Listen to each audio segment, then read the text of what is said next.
Levítico capítulo 13, Moisés le da instrucciones al pueblo siguiendo la idea de la pureza y la impureza y ahora trata diversos casos de lepra.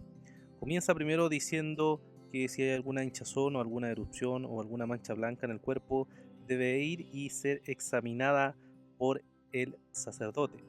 Si ve que esa mancha blanca permanece y se extiende por toda la piel, entonces nos dice que debe ser declarada como lepra. Pero en el caso que no se extienda por toda la piel, debe nuevamente ser examinada por el sacerdote, y si el sacerdote ve que esto tiene una cierta gravedad, entonces debe aislarlo por 7 días. Luego debe volver donde el sacerdote debe volver a examinar a la persona, y después de examinar si esto sigue igual, debe ser aislada nuevamente por otros 7 días, o sea 14 días. Y luego debe volver al sacerdote y ser examinada. Si el sacerdote la examina y ve que ya se ha ido todo, entonces la persona es declarada como limpia. Pero en el caso que se siga extendiendo por la piel, entonces puede ser declarada como una persona que tiene lepra.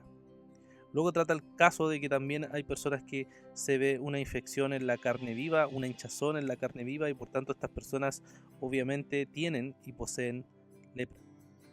Luego vemos que del versículo 18 al verso 46 va señalando distintos casos en donde las personas pueden ser vistas como personas con lepra. Puede comenzar con una úlcera en la piel, y esta persona que tenga esa úlcera en la piel puede ser declarada de forma inmediata como una persona que tiene inmundicia.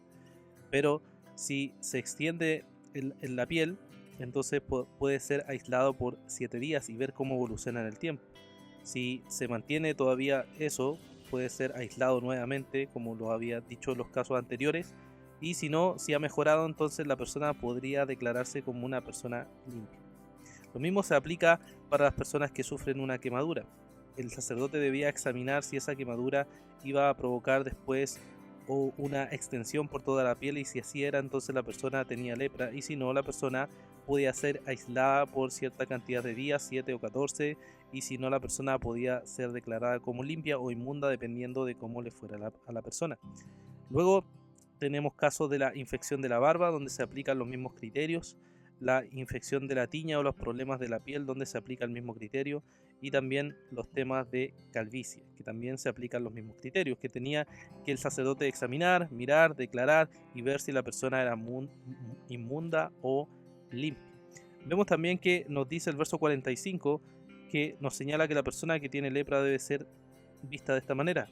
En cuanto al leproso que tenga la infección, sus vestidos estarán rasgados, el cabello de su cabeza estará descubierto, se cubrirá el bozo y gritará: inmundo, inmundo, pero permanecerá inmundo todos los días que tenga la infección, es inmundo. Vivirá solo, su morada estará fuera del campamento. Esta era la condición en la cual quedaba una persona que estaba en total inmundicia. Y luego termina el capítulo dándonos una larga y detallada forma en cómo también podía llegar la inmundicia o la infección por medio de la ropa o por medio de cualquier tipo de vestido.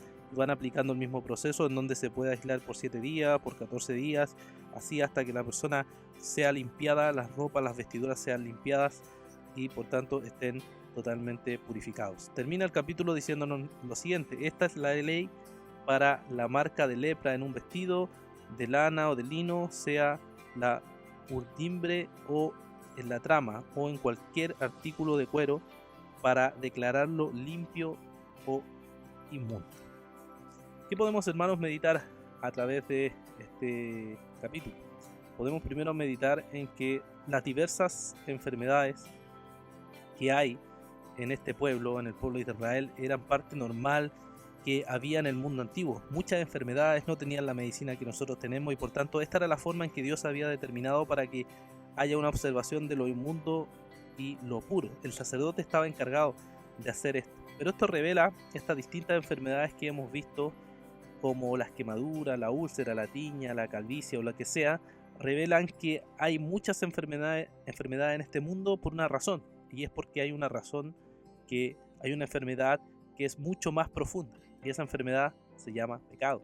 El pecado es la raíz de todas las enfermedades. La enfermedad, el dolor y el sufrimiento existen en el mundo porque el pecado está en este mundo. Cuando el hombre pecó, Adán y Eva, y eso se traspasó a todos los seres humanos, ahora todos somos pecadores y por tanto todos experimentamos distintas enfermedades.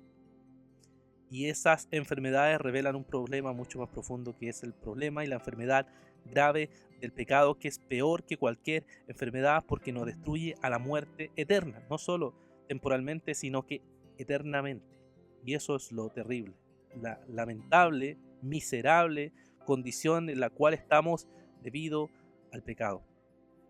Y eso nos lleva también a meditar que aunque los sacerdotes estaban en ese momento examinando y haciendo lo que Dios le había mandado hacer, así también los pastores el día de hoy examinamos los corazones de las personas y podemos ver cuáles son sus enfermedades, cuáles son sus problemas, o podemos observar cuáles son las dificultades que tienen, las tentaciones con las cuales luchan.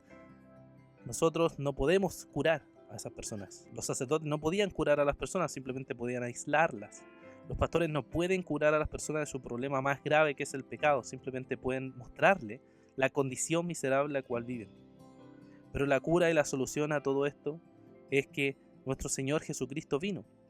Vino para librarnos de nuestro pecado profundo y malvado, que es nuestra más grave enfermedad.